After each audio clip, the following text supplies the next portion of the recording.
के बारे में तर श्री आपका ये रामानुजाचार्य यांनी कल्याणाचा विचार कशा पद्धतीने पुढे नेला याचाही त्यांनी उल्लेख केलेला आहे. सबको मार्गदर्शक भी है, जिसके लिए हम हा सहस्राब्दी सोहळा जो आहे तो अतिशय थाटामाटात संपन्न झालेला आहे.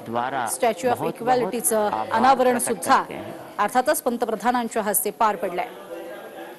हम सब चाहते हैं जैसे आप अपना धर्म का और भारत का गौरव को विश्वव्याप्त किए थे और कर भी रहे हैं और आगे भी करेंगे, वैसे ही इस समता संदेश दुनिया को प्रभावित करें. इसी प्रार्थना से हम हमारा इस कार्यक्रम का मूल स्रोत श्रीमान डॉक्टर जे रामेश्वर राव जी, जो न केवल एक इंडस्ट्रियलिस्ट है, एक धर्म पालन करने वाला एक वैदिक प्रेमी भी है और सच्चा मार्ग को स्वीकार करते हुए रामानुजाचार्य स्वामी जी महाराज का मार्ग पर चलने वाला एक अच्छा भक्त भी हैं. हम डॉक्टर रामेश्वर राव साहब को आह्वान करेंगे कि अब इस सुअवसर पर अमृत महोत्सव के नाम से भारत का आज़ादी के लिए जो लड़े थे, जो जान दिए थे, जो अपने खून बहाए थे, ऐसे व्यक्तियों का महत्व को दुनिया को बताने के लिए एक अमृत महोत्सव नाम से एक उत्तम कार्यक्रम अपने देश को दिए थे और दे रहे हैं. ऐसे श्रीमान नरेंद्र मोदी जी को आभार प्रकट करें, कृतज्ञता प्रकट करें.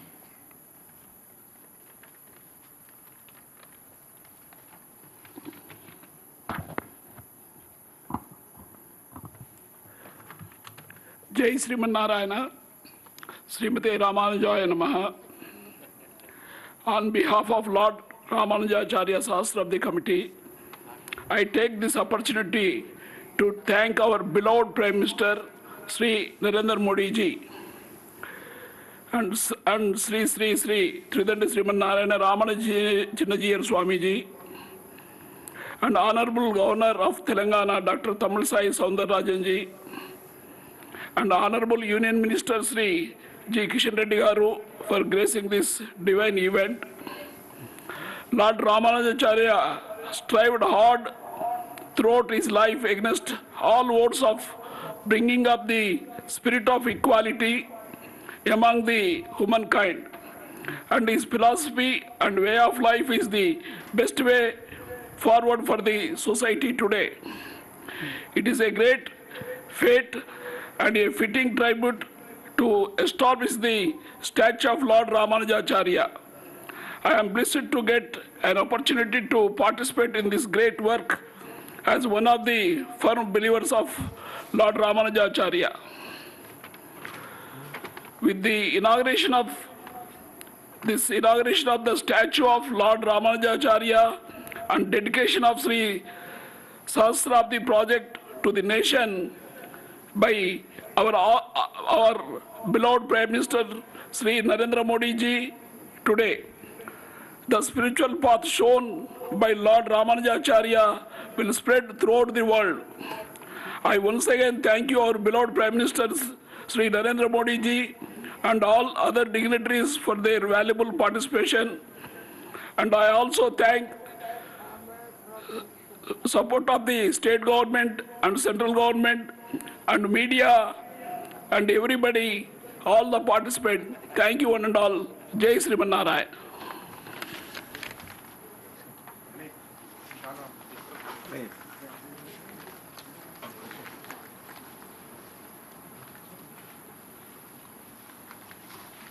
अतिशय भव्य दिव्य अशा स्वरूपाचा कार्यक्रम स्टॅच्यू ऑफ इक्वॅलिटीचा अनावरणाचा पार पडलेला आहे आणि त्यानंतर आता हा कार्यक्रम संपन्न झाल्याचं सांगण्यात आलेलं आहे। त्यानंतर अर्थातच पंतप्रधान नरेंद्र मोदी यांचं आदरातिथ्य आणि त्याचबरोबरीने सन्मानपूर्वक तेथील वस्त्र जे आहे ते प्रदान केलं जात आहे पंतप्रधान नरेंद्र मोदी यांना। तसंच जपमाळा सुद्धा दिली जाते पंतप्रधान नरेंद्र मोदी यांना। भद्रवेदी या नावाने अर्थातच अतिशय सुंदर आणि भव्य दिव्य अशा मूर्तीची स्थापना झालेली आहे। ही केवळ मूर्तीच नाही तर संपूर्ण देशाला आणि संपूर्ण जगाला एक मार्ग दाखवणारी अशी ही मूर्ती आहे आणि असा हा संपूर्ण परिसर हा जवळपास 200 एकरांपेक्षा जास्त आणि अतिशय भारावलेला मेगा प्रकल्प होता हा, जिथे 1000 कोटींपेक्षा जास्त असा खर्च जो आहे तो झालेला आहे। ते रामानुजाचार्य सहस्राब्दी सोहळा जो आहे तो सोहळा 2 फेब्रुवारी ते 14 फेब्रुवारी या दरम्यान संपन्न होत असताना आजचा अतिशय महत्त्वाचा टप्पा स्टॅच्यू ऑफ इक्वॅलिटी, ज्याची अर्थातच केवळ देशात नव्हे तर जगभरात चर्चा होईल।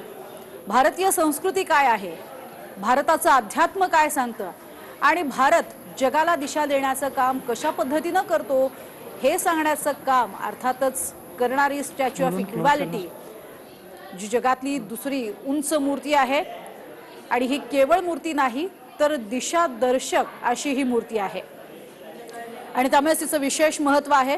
आज 6:30च्या आसपास स्टॅच्यू ऑफ इक्वॅलिटीचा अनावरण कार्यक्रम पार पडलेला आहे। आज अर्थातच रामानुजाचार्य यांच्या जन्माला 1000 वर्ष पूर्ण होत आहेत आणि त्या निमित्ताने 216 फूट उंच म्हणजे जवळपास 54 ज्याला आपण म्हणू शकतो की हा आकडा पण पूर्ण करण्यासाठी प्रयत्न केले गेलेले आहेत।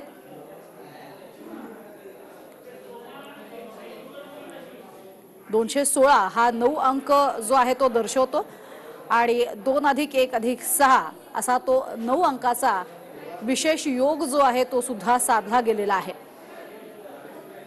आणि ते जे पूर्ण भवन आहे ते 54 फूट उंच असं आधार भवन आहे, ज्याचं नाव भद्रवेदी असं आहे।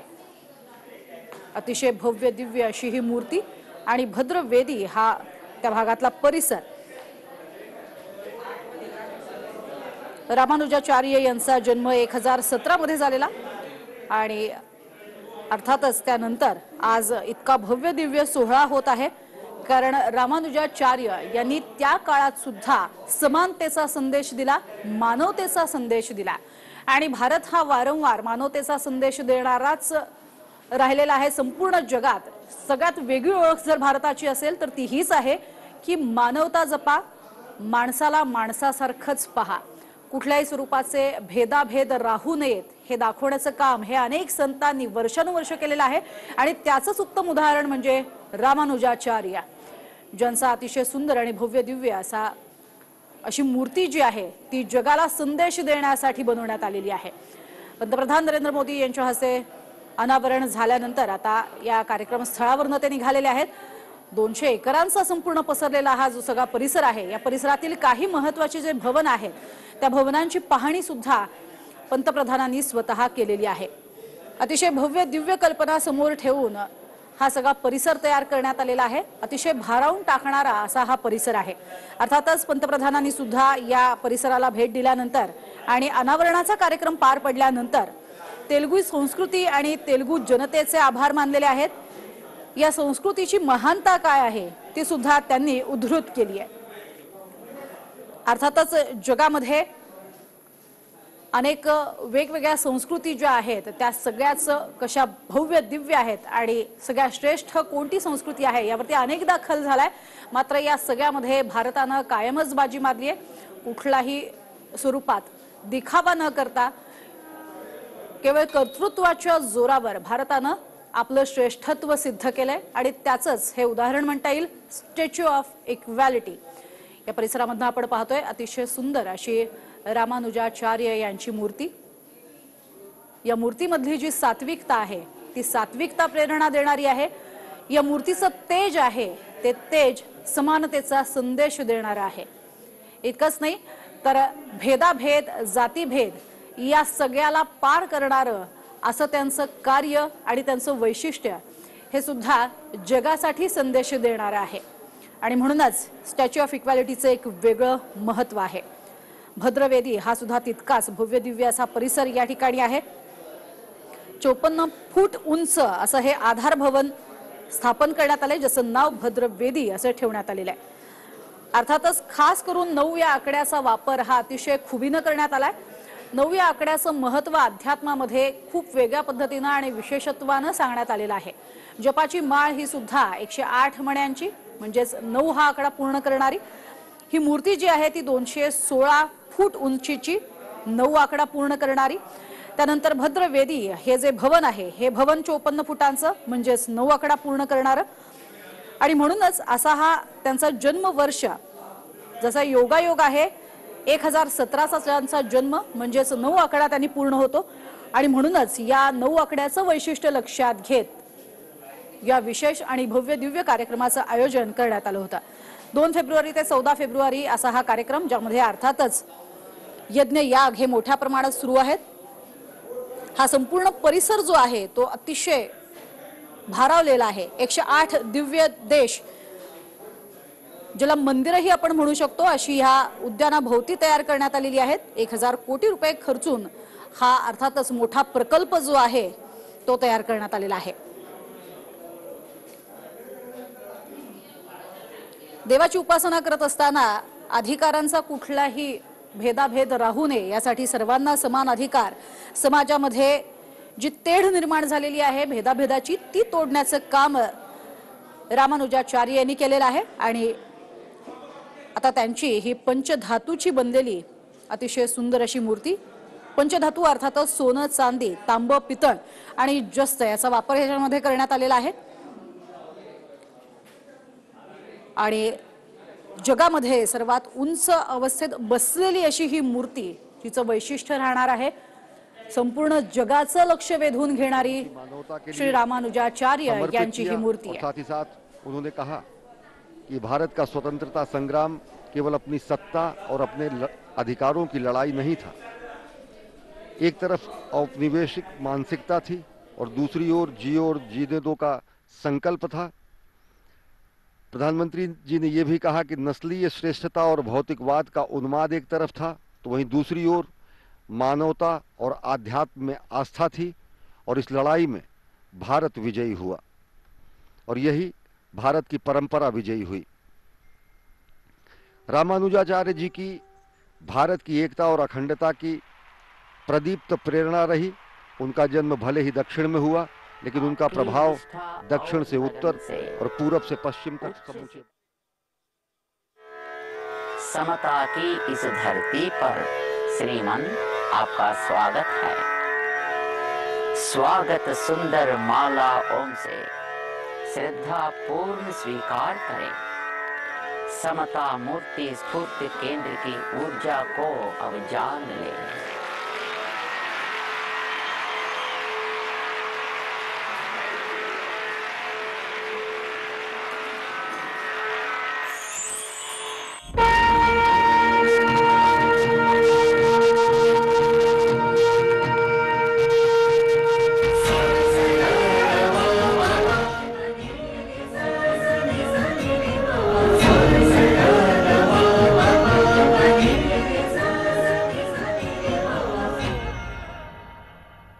अच्युतं केशवं रामनारायणं कृष्णदामोदरं वसुदेवं हरिं श्रीधरं माधवं गोपिकावल्लभं जानकीनायकं रामचन्द्रं भजे.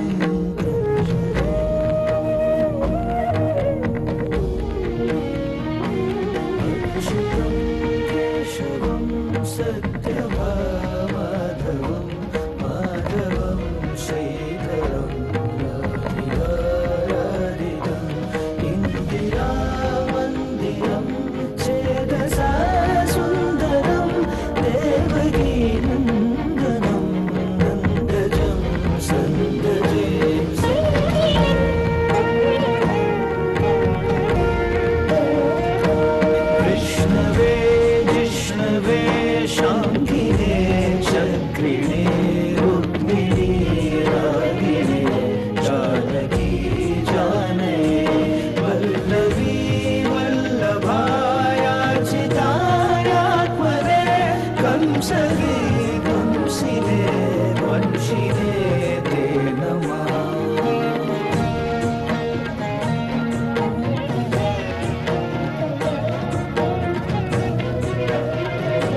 चोल वंश के राजाओं ने ऐसा कुछ कर दिखलाया, पूरब पश्चिम उत्तर दक्षिण धर्म पताका फहराया।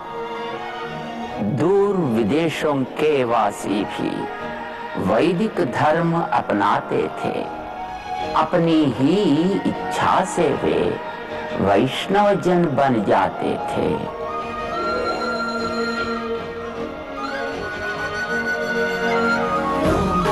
धर्म, कला और संस्कृति की जीवित अभी कहानी है। 7 समंदर पार अभी तक उनकी अमिट निशानी है।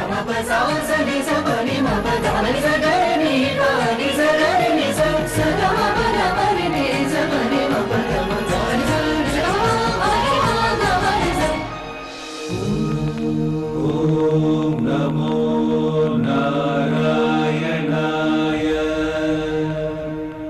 इसी युग में श्री रामानुज का श्री पेरुम्बदूर में जन्म हुआ। माँ कांतिमती और पिता केशव यज्वी के घर में गुरु तिरुमल नंबी ने पहली ही दृष्टि में उसे पहचान लिया। रामानुज को आदिशेष का रूप बताया। बाल अवस्था में ही धारण वेदों का सब सार किया। श्री गुरु तिरुमल नंबी ने रामायण का ज्ञान दिया। श्री राम राम रामेति रमे रामे मनोरमे सहस्रनाम तत्तुल्यम् राम नाम वरानने।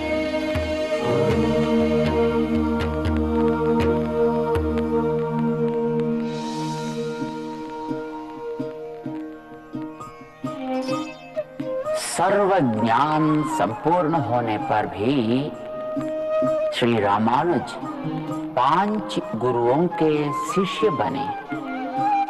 स्वामी गोष्ठीपूर्ण उस समय के सर्वश्रेष्ठ गुरु थे।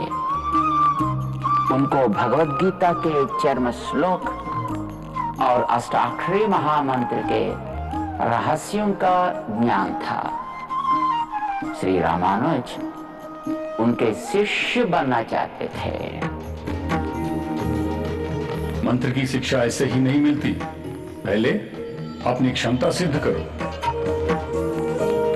17 बार गुरु ने मना किया, पर रामानुज निराश या क्रोधित नहीं हुए। हर बार उसी निष्ठा से तपस्या के साथ 100 कोश चलकर श्रीरंगम से गोष्ठीपुरम तक गुरु के पास आए। आखिर 18वीं बार गुरु मान गए। ज्ञान की इतनी अद्भुत प्यास, इतनी नम्रता और सहनशीलता। आज से तुम मेरे शिष्य हो। तुम्हें गुप्त अष्टाक्षरी मंत्र सिखाने का समय आ गया है। इसे ग्रहण करने की क्षमता बहुत कम शिष्यों में होती है।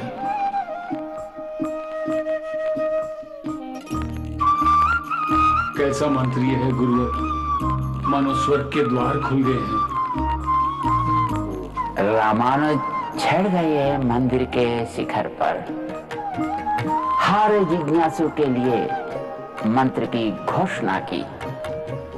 अब मंत्र हो गया सार्वजनिक। हर शोषित पीड़ित वैष्णव जन के कानों तक पहुंच गया। ये क्या कर दिया तुमने? मेरी आज्ञा को तोड़ा, इतना बड़ा पाप किया। तुमने अपने साथ मुझे भी नरक की आग में खींच गया।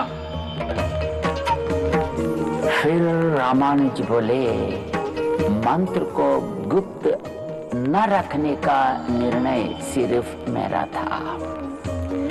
इसका पूरा दायित्व सिर्फ मेरा है। अगर मैंने पाप किया है तो नरक की आग मुझे स्वीकार करे। मेरे बलिदान से सबके लिए स्वर्ग के द्वार खुलते हैं, तो यही मेरा सही मार्ग है। अगर मेरे इस काम से पुण्य का लाभ है, तो वे सिर्फ आचार्य आपको है। आपकी ही पादुकाओं को सामने रखकर मैंने इस मंत्र की घोषणा की थी। पाप का दायित्व खुद ले लिया और पुण्य का लाभ मुझे प्रदान किया। तुम्हारे जैसे शिष्य पाकर मैं धन्य हो गया रामानुजा। गुरु ने निश्चय कर लिया कि उनकी आगे की सभी पीढ़ियां रामानुज की शिष्य बनेंगी।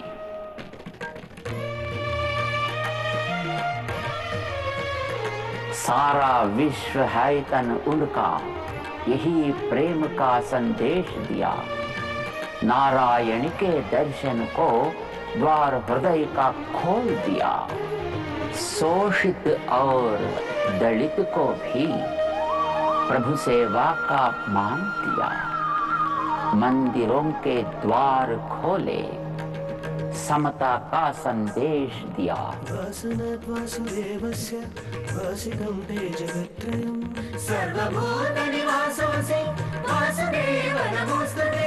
महिलाओं को मान दिया। पुरुष समान स्वामी ने मध्यकाल की दुर्नियति से अबलाओं को मुक्त किया। नित्याय परमात्मने सदैवरूपाय विष्णवे सर्वजिष्णवे।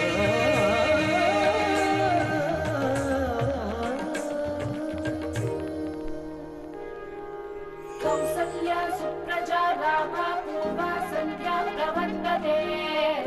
उत्तिष्ठ नरशार्दूल कर्तव्यं दैवमान्वितम्। 7 पहाड़ी चढ़कर पहुंचे मिलने को नारायण से। रामानुज ने शीश झुकाया, धन्य हो गए दर्शन से। रामानुज के सिद्धांतों पर धर्म प्रबंधन होता है। इनकी पूजा विधि नियमन का अब भी पालन होता है। रामानुजाचार्य ने शास्त्रों के आधार पर तय किया कि भगवान की दाई हाथ में चक्र होगा और बाईं ओर शंख, भुजों पर नागाभरणम, छाती पर व्यूहलक्ष्मी आभूषण होगा। हर शुक्रवार अभिषेक होगा। हफ्ते के 3 दिन मोहिनी अलंकार किया जाएगा। आनंद विमान पे सोने का कवच चढ़ाया जाएगा। तिरुचानूर में होने वाला ब्रह्मोत्सव तिरुमला पहाड़ में होगा। भक्तजन गोविंदा गोविंदा कहकर भगवान को आवाज देंगे। बोल गोविंदा गोविंदा। रामानुज ने तिरुमला को कलयुग का वैकुंठ बना दिया।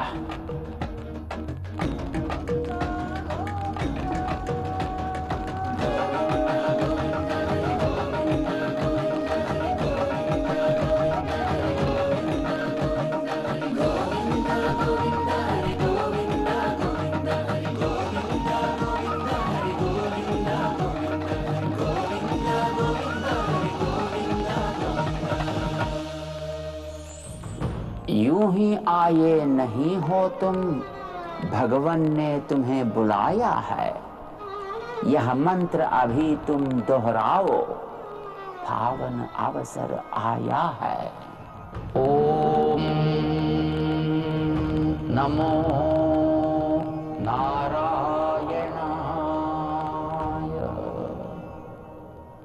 मंत्र ब्रह्म जपोगे तुम तो विघ्न सभी हट जाएंगे। नारायण की कृपा से अब काम सभी बन जाएंगे। ओम नमो नारायणाय। ओम नमो नारायणाय। ओम नमो नारायणाय। ओम नमो नारायणाय। ओम नमो नारायणाय। ओम नमो नारायणाय। ओम नमो नारायणाय। दिव्य देश है सारे जगत के, विद्यमान यह चारों ओर। स्फूर्ति बने ये रामानुज की, भई समता की भोर।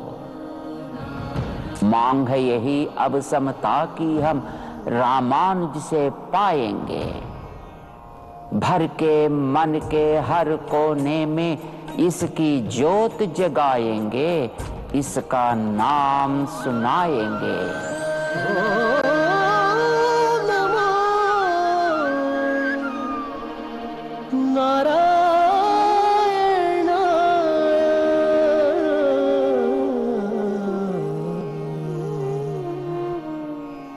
ओम नमो नारायणाय। सर्वे जना सुखिनो भवन्तु। ओम शांति शांति शांति। ऊंचाई से रामानुज की मूर्ति देती एक प्रेरणा। समता का यह संदेश लेकर सारे जगत को अपना लें। सबका सहयोग लेते चलें, आसमान तक बढ़ जाए। आज देश सबका साथ, सबका विकास, सबका विश्वास और सबका प्रयास के मूल मंत्र पर चल रहा है।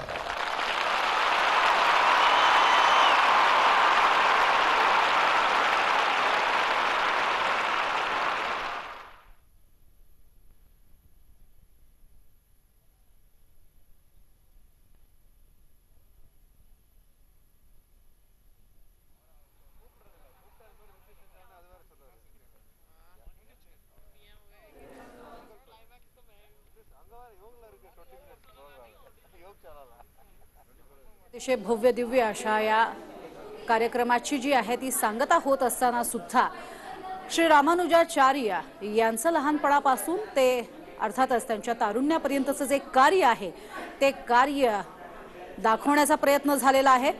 खऱ्या अर्थानं स्टॅच्यू ऑफ इक्वॅलिटी म्हणजेच समानतेची मूर्ती, समानतेचा संदेश देणारी मूर्ती काय आहे हे सांगण्याचा प्रयत्न झालेला आहे।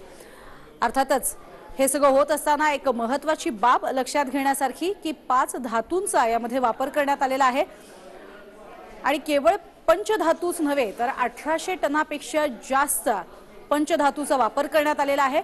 9 हा पूर्णांक आहे आणि म्हणूनच 9 या अंकाचा सगळीकडे वापर होताना आपल्याला पाहायला मिळतोय।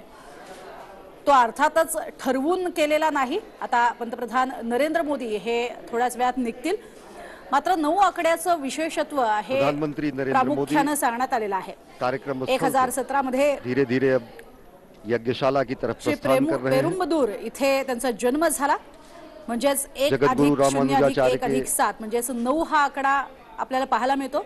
आज 1000 वर्ष पूर्ण होत मूर्ति के अनावरण के बाद त्यांची मूर्ति ज्या वेळेला अब एक समोर बार फिर येते यज्ञशाला जी समानतेचा प्रधानमंत्री संदेश पहुंचेंगे संपूर्ण देशाला और यहाँ नव्हे पर तर जगाला देतीये। 12 दिनों तक चलने वाले यज्ञ में वो आहुति भी देंगे।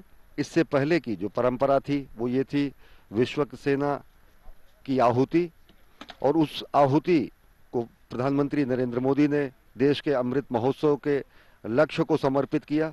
उन्होंने कहा कि 130 करोड़ देशवासियों के कल्याण और राष्ट्र निर्माण के संकल्प के लिए हम इसको समर्पित करते हैं। और इस समय उपस्थित जन समुदाय से भी प्रधानमंत्री नरेंद्र मोदी मुलाकात कर रहे हैं। विशिष्ट जन यहाँ पर उपस्थित हैं। अनेक विशिष्ट जन यहाँ पर इस कार्यक्रम के साक्षी बनने के लिए इस प्रांगण में उपस्थित हैं और रामानुजाचार्य जी के जीवन दर्शन से प्रेरणा लेते हुए जिस 3D प्रोजेक्शन कार्यक्रम का यहाँ पर प्रदर्शन किया गया, उसका समापन भी प्रधानमंत्री नरेंद्र मोदी के ही मूल सिद्धांत और इस पथ पर चलने के लिए प्रतिबद्ध है।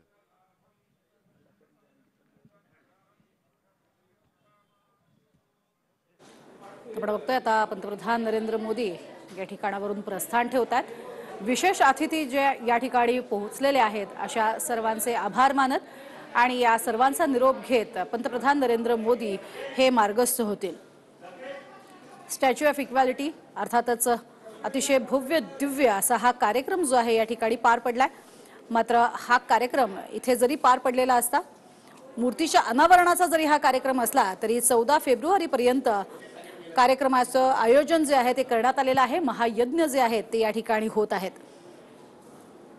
याच परिसरामध्ये 108 मंदिरांची सुद्धा उभारणी करण्यात आलेली आहे।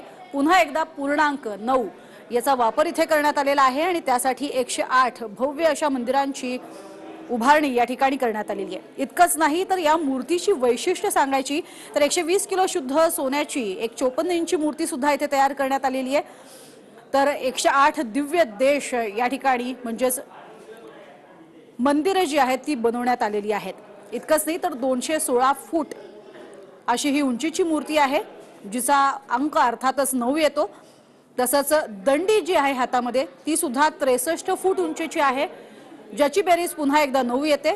इतकंच नाही तर त्यांचे जे पीठ आहे ते सुद्धा 54 फुटांचं आहे म्हणजेच पुन्हा एकदा 9 अंक आपल्याला पाहायला मिळतो।